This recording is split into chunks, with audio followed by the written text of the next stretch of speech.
myself, Dr. YK Singh, Assistant Professor, Department of Soil Science, BAU Sabour.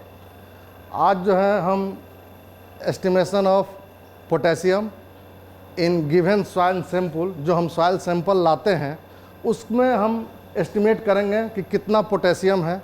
और जब potassium जब हम एस्टिमेट कर लेंगे फिर उसके बाद से मैं आप लोगों को बताऊंगा कि कितना ग्राम कितना से उसका रेंज है और कैसे कैसे उसका अप्लाई होगा। तो सबसे पहले हमें इसमें ये जानने की ज़रूरत है एस्टिमेट करने में कि कौन कौन सा रिएजेंट होगा, कौन कौन सा केमिकल लगेगा और कौन कौन सा ग्लासवेयर और इंस्ट्रूमेंट की ज़रूरत है। तो इसमें सबसे पहले ये है हमारा अमोनियम एसीटेट। इसको जो है हम लोग इसका सॉल्यूशन बनाते हैं, स्टॉक सॉल्यूशन, और उसके बाद से अमोनियम एसीटेट का सॉल्यूशन बनाएंगे। कैसे बनाएंगे, कितना ग्राम, उसका हम अभी बताएंगे। और दूसरा जो हमारा रिएजेंट के लिए यूज़ होगा ये पोटेशियम क्लोराइड है, ठीक है। ये AR एनालिटिकल रिएजेंट का ये हमारा पोटेशियम क्लोराइड है। और इसके बाद से कोनिकल फ्लास्क, ये आपको एक इसकी ज़रूरत पड़ेगी जिसमें कि हम सॉइल लेंगे और इसमें एक्सट्रैक्टेंट जो है अमोनियम एसीटेट डाल करके उसको एक्सट्रैक्ट करते हैं। उसके बाद से हमें जो है कोनिकल ये पीपेट की ज़रूरत पड़ेगी, फिर फिल्टर पेपर की ज़रूरत पड़ेगी, साथ ही साथ 1 लीटर वॉल्यूमेट्रिक फ्लास्क की ज़रूरत होगी, बैलेंस की ज़रूरत होगी। सॉइल जो है हम ले लेंगे, सॉइल हम तोलेंगे कैसे अभी आगे हम बताएंगे, पहले ज़रूरत हम बता देते हैं। और ये है हमारा फ्लेम फोटोमीटर।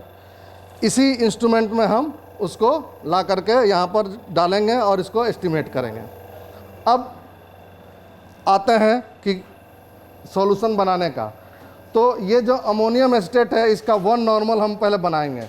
इसके लिए हमको 77.09 ग्राम 77.09 ग्राम का जो है हम इसको इस बैलेंस पर तोलेंगे। और तोलने के बाद इसको हम 1 लीटर वॉल्यूमेट्रिक फ्लास्क में डाल करके और इसका डिस्टिल्ड वाटर से, यहाँ पर 1 लीटर का यहाँ पर दिया हुआ है, उसको वॉल्यूम डिस्टिल्ड वाटर से मेकअप करेंगे तो हमारा ये अमोनियम एसीटेट का सॉल्यूशन हो जाएगा। उसके बाद दूसरा जो ये रिएजेंट है पोटेशियम क्लोराइड, इसके लिए हम क्या करेंगे कि 1.907 ग्राम ये लेंगे और इसका भी हम वॉल्यूमेट्रिक फ्लास्क में 1 लीटर डिस्टिल वाटर बना करके इसका 1000 ppm का सॉल्यूशन बना लेंगे। अब है ये जो सॉइल है हमारा, अब इसको बताएंगे, यहाँ से स्टार्ट करेंगे। ये तौलिए तो हमारे टेक्निकल असिस्टेंट हैं। ये देखिए 5 ग्राम सॉइल तोलेंगे और इसमें डालेंगे 5 ग्राम। ऑन है, टेयर किया हुआ है। अब देखिए 5 ग्राम,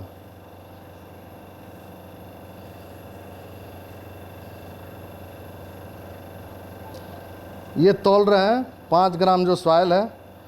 इसको हम लोग ड्राई करके सॉइल सैंपल को 2 mm सीप से पास कर लेते हैं और जो सॉइल नीचे बचता है वो, अब ये हमारा देखिए 5 ग्राम हो गया। अब इसको इसमें डालेंगे हम कोनिकल फ्लास्क में, डालिए।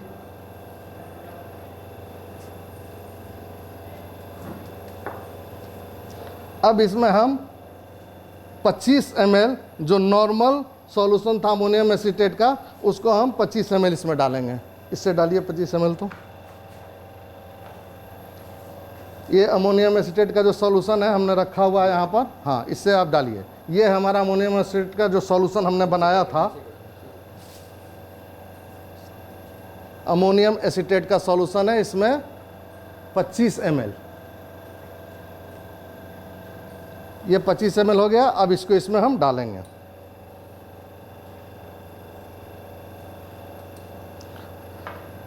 पाँच से 10 मिनट तक इसको हम सेक करेंगे। ये हमारा सेकिंग हो रहा है। इसको हमारा ऑर्बिटल सेकर होता है, उससे भी कर सकते हैं। अगर नहीं भी है तो हम हैंड से भी इसको ऐसे सेक कर लेंगे, जो कि इसमें जितना भी पोटेशियम इस सॉइल में अटैच रहता है वो हमारे उस अमोनियम एसीटेट के सॉल्यूशन में आ जाएगा। डिटेल जो है हम आपको PPT जो बताएंगे उसमें हम आपको बताएंगे कि उसका क्या प्रिंसिपल है, कैसे उसमें आता है। ये रिएक्शन हो रहा है अमोनियम एसीटेट का और ये 5 मिनट तक सेक करते हैं। अब सेक करने के बाद हम इसको फिल्टर्ड करेंगे। एक्सट्रैक्ट, अब चलिए फिल्टर्ड करिए, डालिए इसमें।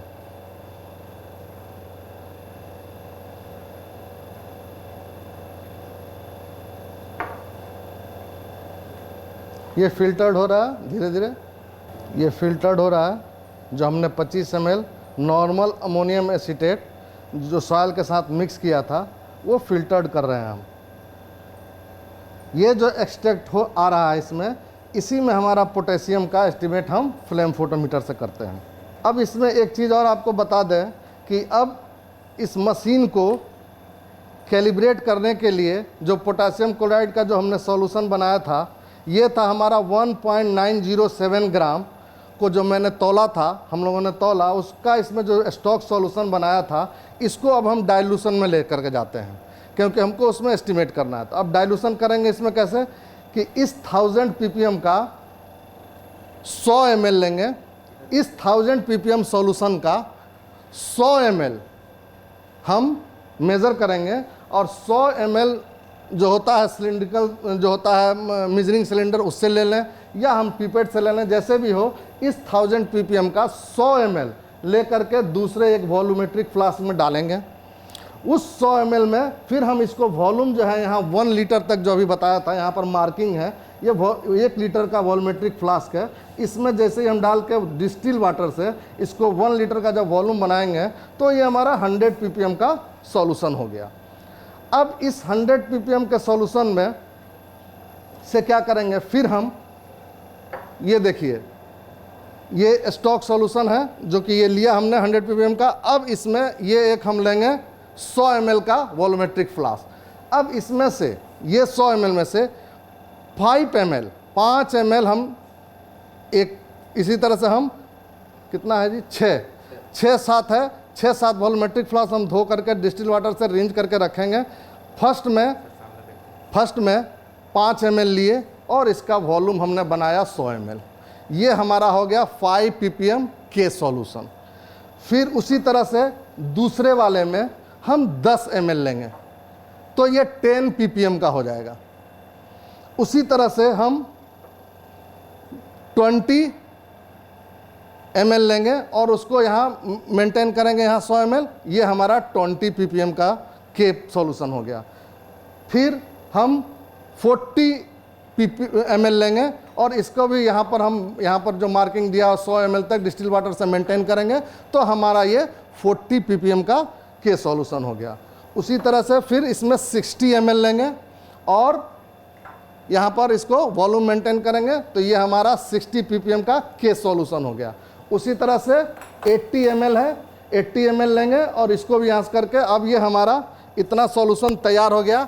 ये हम इसलिए लिए हैं कि इस मशीन को इस सॉल्यूशन से स्टैंडर्डाइज कैलिब्रेट करेंगे। अब इसको करिए तो स्टैंडर्डाइज करिए। अब इसके जैसे डिस्टिल वाटर में इसको लगा कर हमेशा रखते हैं कि ये चूँकि प्रेशर चल रहा है, कंप्रेसर है। अब इसको स्टैंडर्डाइज कर रहे हैं हमारे टेक्नीशियन, देखिए कैसे कर रहे हैं। जैसे कि सर इसमें जितना स्टैंडर्डाइज हमको करना है उतना हमको स्टैंडर्ड इसमें फिट करना है। जैसे 2 से 20 तक क्या ये स्टैंडर्ड लेता है? स्टैंडर्ड लेता है। हमें क्या लेना है, जैसे लेवल सॉइल लेना है तो उस तरह से हम 40-60 तक लगाते हैं। हाँ 80 तक हमारा हो गया। हाँ, तो जैसे हम डाल रहे हैं 5, 10, 20, 40, 60 एंड 80।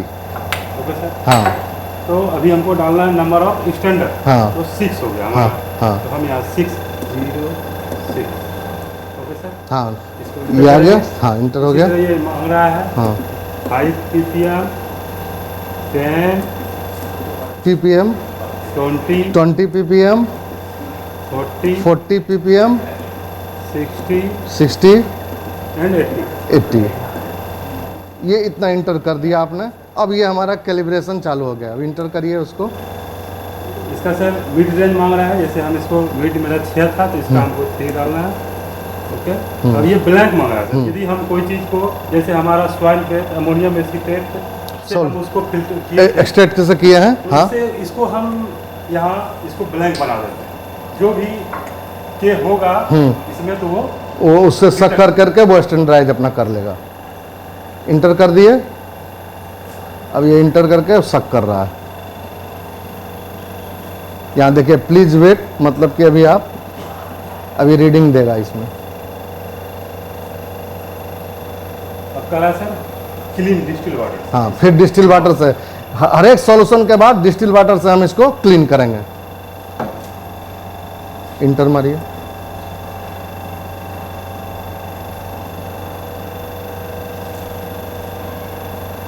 अब स्टैंडर्ड 1 मांग रहा है सर। अब स्टैंडर्ड, हाँ 1 में दिया था 5। अब इसमें 5 से उसी तरह से हम जितना बनाए हुए हैं 6, उस सभी से इसमें इंटर कर करके हम इसको कैलिब्रेट कर रहे हैं। ये देखिए 5 ppm के सॉल्यूशन था, उससे हम दे रहे हैं। हो गया तो क्लीन हो गया। फिर 10, हर एक सॉल्यूशन के बाद हम डिस्टिल वाटर में डालेंगे कि वो क्लीन हो जाए, जो भी उसमें सक किया हुआ मटेरियल हो। अब 20 ml में लगाइए। अब ये 20 इंटर करिए। यहाँ पर इसको देखते रहना है। फिर इसमें आएगा टू क्लीन।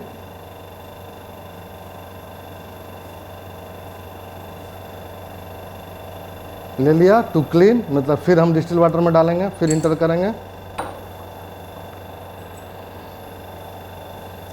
फिर हमारा 40 ppm के सॉल्यूशन में डालेंगे। ये बहुत ही इजी प्रोसेस है।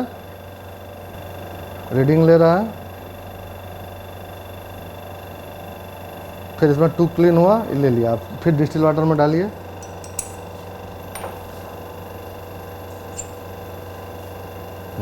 हो गया, फिर इसमें डालिए 60 ppm के सॉल्यूशन, इंटर, फिर डिस्टिल वाटर में।